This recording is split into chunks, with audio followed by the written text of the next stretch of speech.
Muno muZimbabwe dzirama rawanda. Ngandi padare mutambisira ngoko akaita. Kana kuri kuchikoro ngandiende sochanda kosi yangu. Murorwa waitwa Miki Black na Colourful vakomanaka. Bairai maefoni musati mateerera.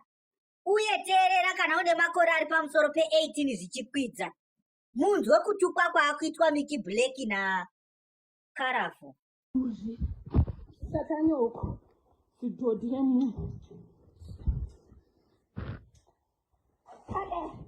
Kamo. Udanomu. Kamata kemu. Udanomu. Keke karombe. Kadodi kamsakanyoko. Kaule. Udapira bedroom mangu kwenda. Apira bedroom mangu yepeke. Apira bedroom mangu. Duzire mungu. Pire mbamangu. Sakanyoko sapire mbamangu. Sidodi. Iduzi, ihure, sakanyoko. Usathina maroko anohana piso anokubatira kamata kemunhu. Sakanyoko.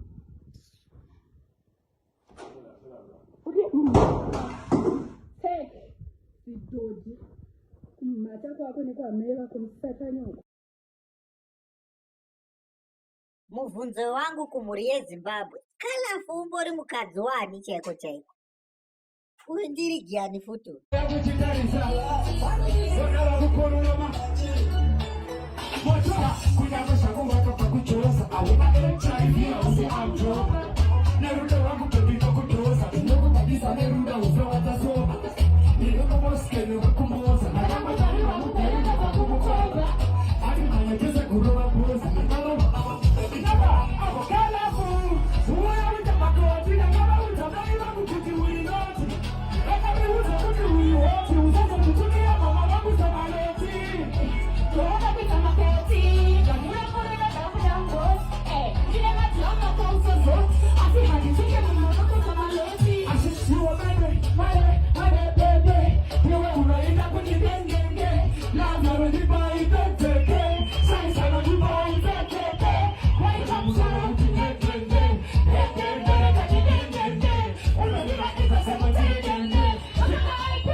Wakwa dziri kunaka idzisahwira.